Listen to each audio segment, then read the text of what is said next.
Dimitri, and today I'm doing a simple farming guide combined with minion interactions. So let's get into it, and one by one. Let's start with a little minion trivia. Firstly, let's just divide them. We got melee minions with 3 in each wave, and they are the sturdier and tankier part of the wave. You, they grant 21 gold on kill and from 60 to 75 XP per that kill. They also always take 45% of their maximum health from towers, meaning that after 2 tower shots, they are easily one-shotted by auto attack from every champion in the game. Then we got caster minions, who are there to deal damage. Also 3 in each wave, and they always grant 14 gold and 30 to 37 experience per kill. These minions always take 70% of their maximum health as damage from tower, meaning that when you are trying to auto-attack them with champions with weaker auto-attacks, usually mages, something like, for example, Sylas or Oriana, will take 2 auto attacks from you to kill them, meaning that you have to auto attack them before the tower targets them, considering that most of these champions usually have lower auto attack speed. Then we got cannon minions, which spawn in every third wave until 15 minutes. Then it's in every second wave, and from 25th minute they are in each wave in the game. They grant from 60 to 90 gold, which is scaled on level, and they grant you 93 to 116 experience based on the same level. These minions have great resistances and great damage. They're basically a combination of previous two and better. And lastly, there are siege minions who are basically improved cannon minions, and they spawn when the enemy inhibitor is destroyed. Also, this means that they replace cannon minions, meaning that once there's a siege minion in a lane, cannon minions cannot spawn until the inhibitor is respawned. Now, every minion shares an attack priority, which we will utilize later, but now just to put it there, first of their targets is always going to be enemy champion who is attacking an allied champion. Then it's enemy minions who are attacking allied champion. Then it's enemy minions who are attacking allied minion.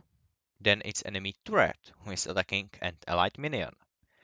Then it's enemy champion who is attacking an allied minion. And then it's the closest minion. And after that, it's the closest champion. It sounds a bit chaotic, but once you start playing, it makes much more sense and you can utilize it to control the wave. Now to the controlling of the wave itself. Basically, once the waves collide, one of the champions will deal more damage than the other, 90% of the time, meaning that his wave will slowly start to push towards enemy tower. And this champion will become the attacker of his lane, while the other one is becoming defender. And the wave is slowly pushing towards his tower. Once it gets there, the tower will basically reset all the progress, and he will slowly start pushing towards the enemy, and he will become the attacker. This happens 90% of the time, and there are some exceptions, like for example when you have really good wave clear, like you're for example severe on bot lane, you are playing against someone with bad wave clear, you can possibly force them to farm on the tower and lose a lot of gold. Because if you are feeling safe and you have your jungle nearby, you're not afraid of gank, you can afford to overpush enemy, farm under his tower, and he has to not only consider his minions dealing damage, but also his tower, which makes it really hard for him. This works against some since I'm talking about severe, for against some ADCs, like for example Twitch, who has extremely bad wave clear. Also, once you are the attacker, you can. This works probably on every lane except bot lane, where you have two champions and its minions are a bit less relevant, even though in early levels they are still extremely strong.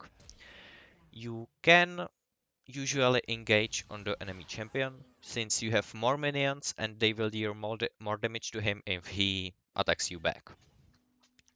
Meaning that, for example, if you are playing a Darius who is known for his extremely early game power, once you hit level 3, you are probably not yet under enemy's tower, so you can attack him, deal great amounts of damage, and if he strikes back, which he probably should, so he doesn't go on half of his health without ever touching you, he will take additional damage from your minions.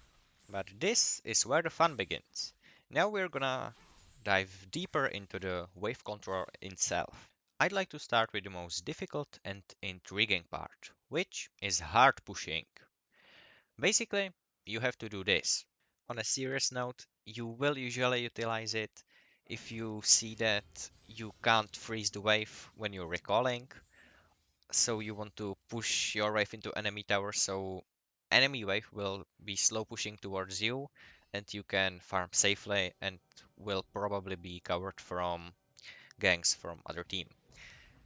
Another extremely used option is when you had a great trade and your jungle is nearby and you want to dive enemy champion.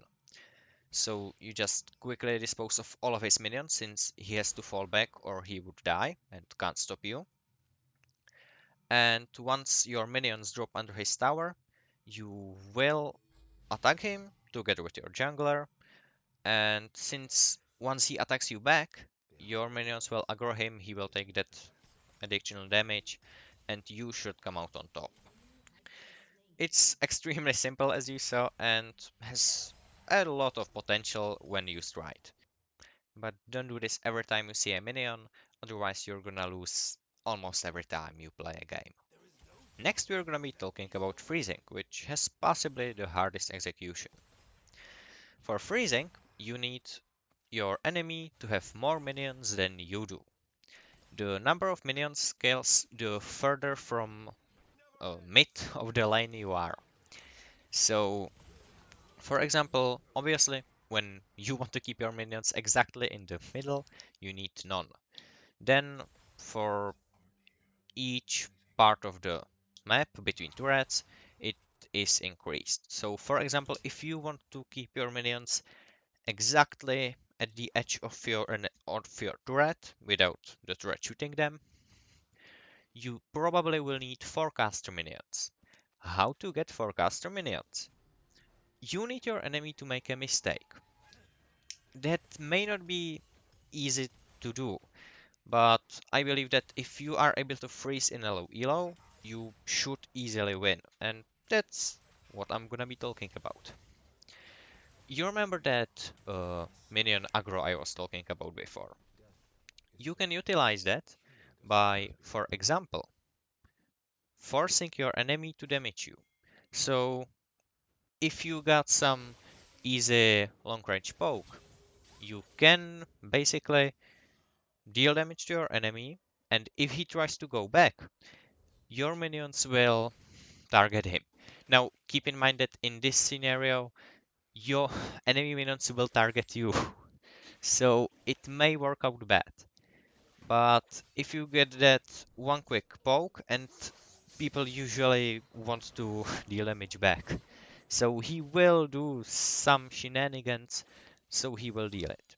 Also, if you stand in middle of your minions and you are some scary level 1 champion, he will usually try to do something so he can get them, possibly landing long range skill. For example, Ornn has his Q. If he does so, your minions will start to target the enemy champion. possibly lowering his health, but more importantly, enemy minions are still attacking your minions. So they will have a health advantage and start slow pushing towards your tower. This is probably the easiest way to do it. Also, some champions usually have to push. For example, Tristana will always start with her E, and that possibly deals damage to everything around the minion she kills. So she will have to push, and if you have enough wave control to keep it outside of hard pushing towards your turret, you will be able to easily freeze a lane. Now, why is freezing so good? Well, first off, if enemy has a really stronger laning phase than you do, you can ensure that you will be able to farm and possibly outscale him, since he will have harder time farming, since he will have to be on your side of the map, meaning that he will be extremely vulnerable to ganks. Also, if you are stronger level 1 champion, the best example of this is, in my opinion, Tryndamere, who is one of the strongest champions who can create freezes. Uh, I actually have a video I can link below from a great guy who is talking about it.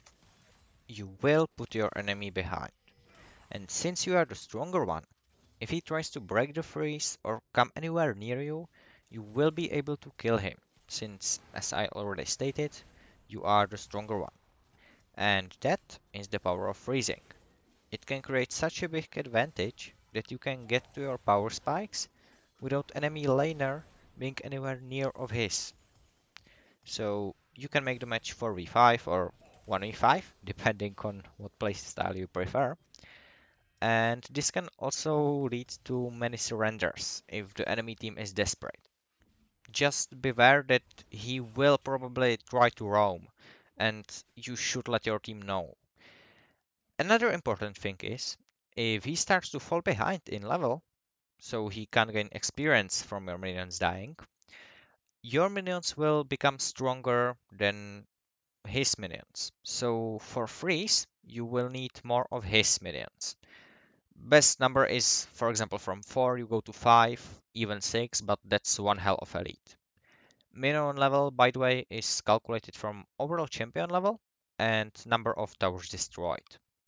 And the best rule I can give you for freezing is more is always better. Because if you got more minions, you can absorb the damage and keep them on the place. But if you do not have enough, the freeze is broken and you will have to try to make another.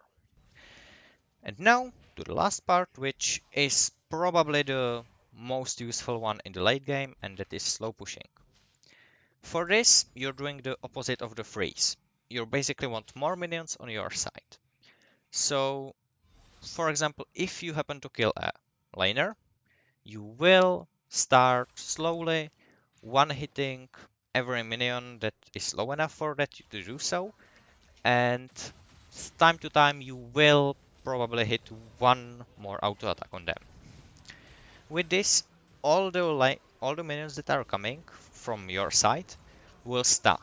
And first off, make it really hard for enemy to get them all, because those are the giant amount of minion waves forming a circle around the tower.